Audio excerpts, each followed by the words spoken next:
Hi everyone. Uh, in case you haven't figured it out yet, I am in Brazil now. I safely made it there. I didn't get stranded in Cuba or anything on the way, which wouldn't be too bad, wouldn't be hard to remedy, because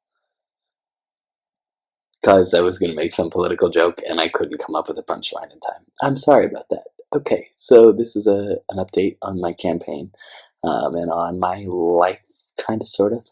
So, to start, I'm going to tell you about how the campaign has gone, what I expect from here on out, and what how that affects you guys from here on out. And then I'm going to read you a letter that I wrote you, kind of as a thank you, and then kind of as a little insight into my life the past few weeks. So, uh, as far as campaign is concerned, I think it would be fitting to update all of you on money since you gave me money and you should know what I'm going to use it for. I am technically $35 short of the goal that I set on the GoFundMe campaign, so I'm going to leave that up for a few weeks just in case anybody wants to give. Um, if you don't, that's fine, because I have bought my plane ticket, obviously. I have paid for my car insurance. I've paid my loan payments on my van. I've bought my books. Everything is in order. And I have some spending money here in Brazil. So if you give anything extra, it'll just be used for in case of emergency.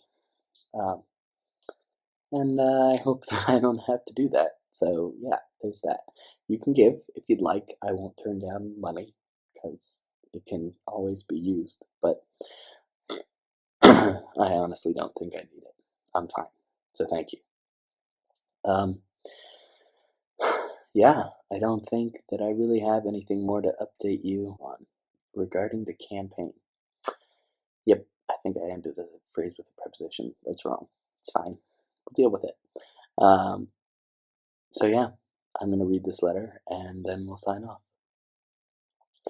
Dear family and friends, the last few weeks have been full of goodbyes for me. Goodbye to graduating seniors. Goodbye to foreign exchange students. Goodbye to college roommates and comrades. Goodbye to friends from camp. Goodbye to Messiah College. Goodbye to Kenbrook. Goodbye to Baltimore. Goodbye to Steelton. And most recently, goodbye to family. In all of the goodbyes, there were plenty of times when I could sense tears welling up in my eyes and a slight heaving in my chest, reminding me of the heaviness I carried in the parting. But there were also plenty of times when I didn't have to muscle through the heaviness, because it wasn't there. At first, those kinds of goodbyes really frustrated me. I didn't like that they weren't more emotional, more dynamic, more notable. And so I would walk away from those goodbyes not quite knowing how to feel. Sad in the temporary loss, hopeful for our next meeting, excited about what was to come in our separated adventures, or anxious about the unknown during this time in between goodbye and hello. Eventually, I came to the conclusion that it was okay to feel any and all of those emotions, even if I experienced all of them at the same time. I was reminded of C.S. Lewis's The Screwtape Letters. In this book, Lewis attempts to write from the perspective of an experienced demon named Screwtape. He writes as if to his nephew Wormwood, advising and instructing him on the logistics of a demon's role as a tempter. In one of his letters, Screwtape defines for his nephew what is known as the law of undulation. He explains, humans are amphibians, half spirit and half animal. As spirits, they belong to the eternal world, but as animals, they inhabit time.